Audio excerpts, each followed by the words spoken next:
But here's Danielle in Troy, Illinois. Danielle, great to have you on the program. Welcome. Hello. First, I want to say it's a long-time listener and first-time caller, and it's a great honor to speak with you. Thank you for being with us today, sir.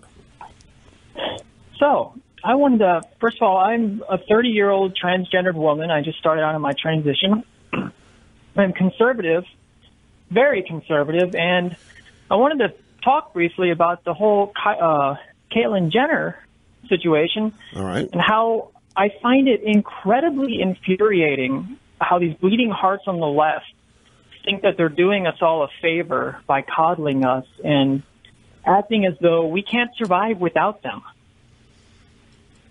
That's how you see this, huh? That's interesting. That's exactly how I see it. Because they first of all, it's none of their business. They have no right to be in it. They have no right to talk about any of it. And well, now wait. I understand that, but Caitlyn has not actually done this under cover of darkness. Caitlyn's kind of been public about this.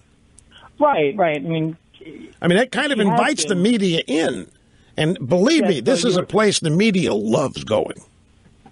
Yeah, that is absolutely true, and I think Caitlyn is doing us in the long run a good service because she's not a bleeding heart herself. She tends to lean more towards the conservative side by her own words, and that.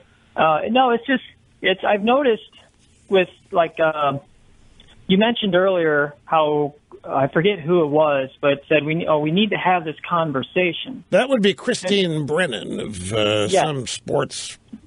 Wherever. And I'm not so sure that we really need to have a conversation, because every time we have a conversation, it seems like there's just a large quantity of resentment borne by those who. Well, see, that's the purpose. No, that's it. That's exactly it, Danielle. The purpose of the conversation is to expose the resentment. That's exactly what its purpose is.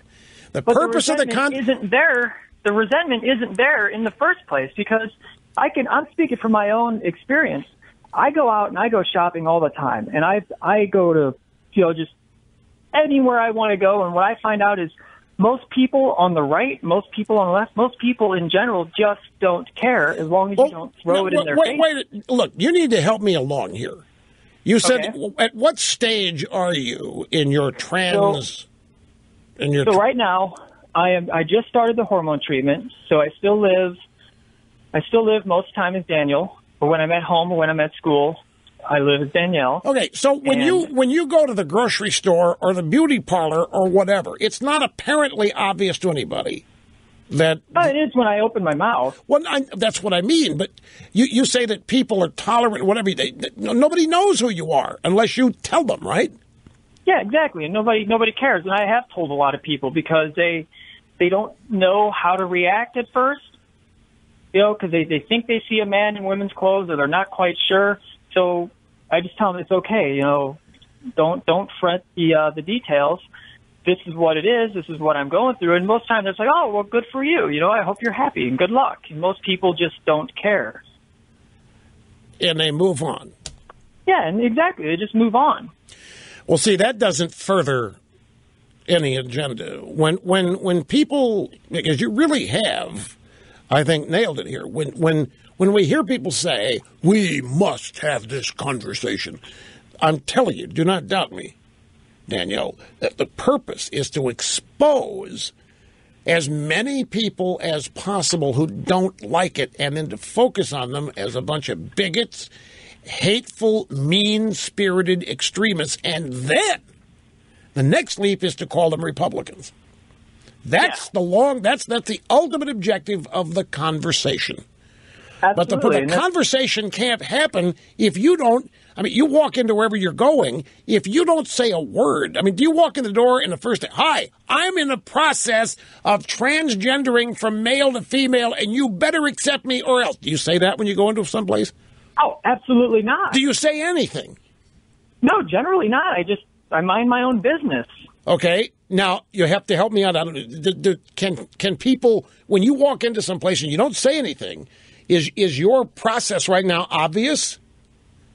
Yes and no. Okay, I have a fairly deep voice, and I have a rather apparent Adam's apple, but I guess I'm one of the fortunate ones that's not 6'5" and, you know, built like a... But you are now wearing women's clothes.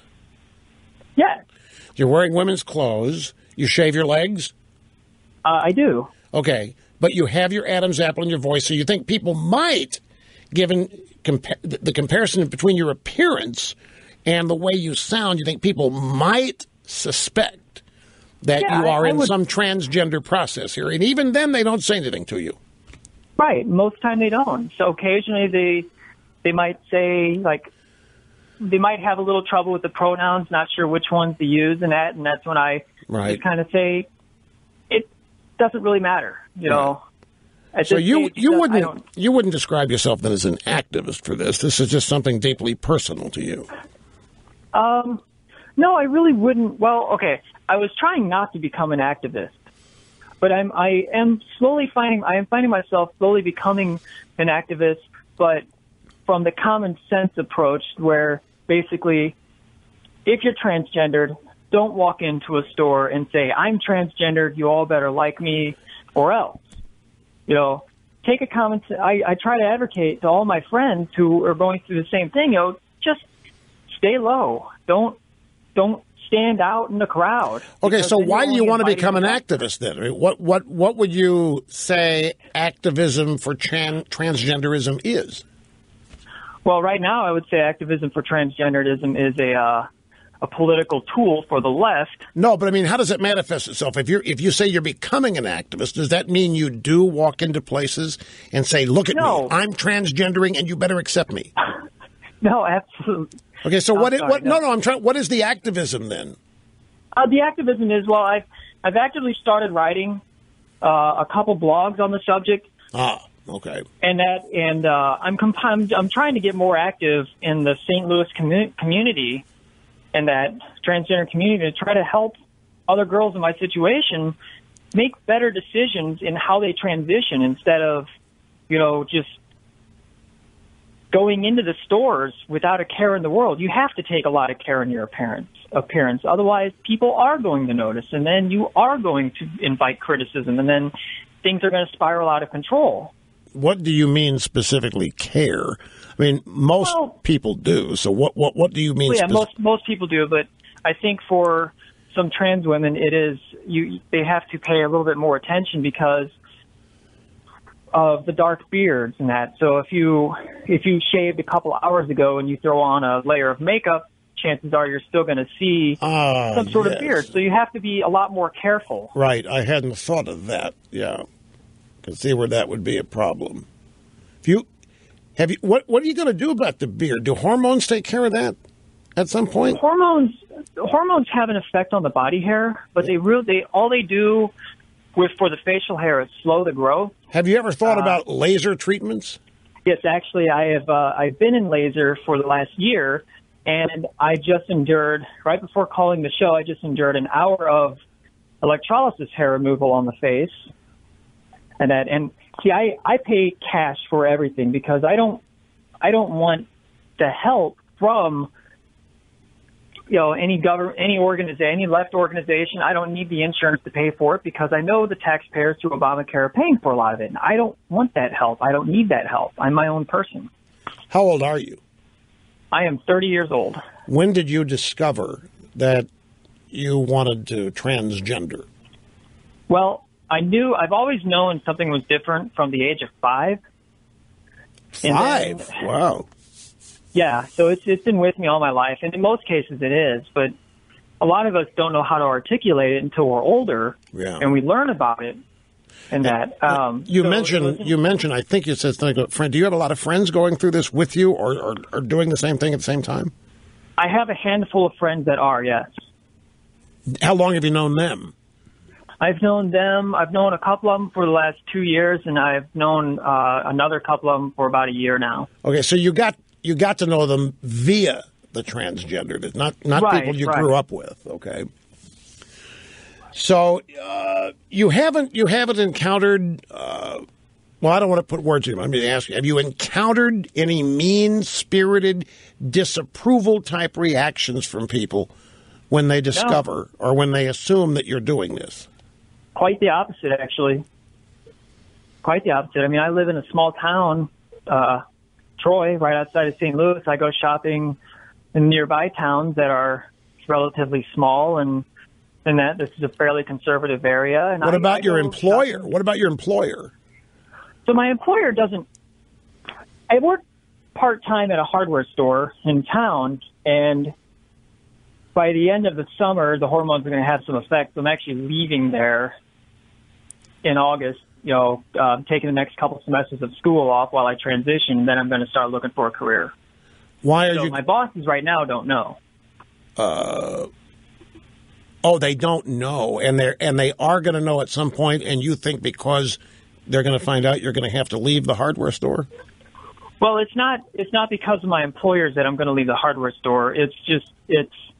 I work a lot with the public, and I work a lot with the public, and so I just don't want to be asked a lot of questions all the time about, or I don't want them to be asked a lot of questions. Well, now that you are unique, because most of the people that we are aware of doing this want to be the focus of attention. They want those questions, and they want to answer those questions, and they want to tell people everything about it.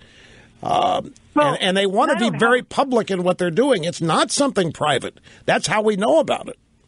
Right. And they're not entirely wrong in wanting to do that. And I have absolutely no problem asking questions or talking about it. Obviously, I called your show, but I don't want to do it at work. I'm there to work. I mean, they're paying me to do a job, not talk about my personal life. Right. And that's just how I feel about it. And so what's your reaction, again, when you see Caitlyn Jenner and being public in practically every phase of this, Vanity Fair cover, knowing who Caitlyn was?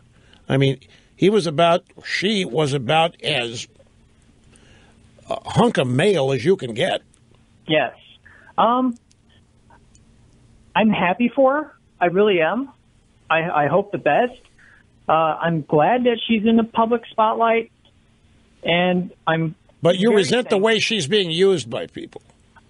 Yes, absolutely. I resent the way that she's becoming a political tool for a lot of those on the left. Well, and because if you really want to talk about being dehumanizing, and you really want to talk about, belittling somebody, they have a monopoly on it. The left does. And to me, there's nothing more dehumanizing than reducing an individual to nothing more than a tool. Political tool at that. Well, look, Danielle, I appreciate the call, and I thank you for answering the questions.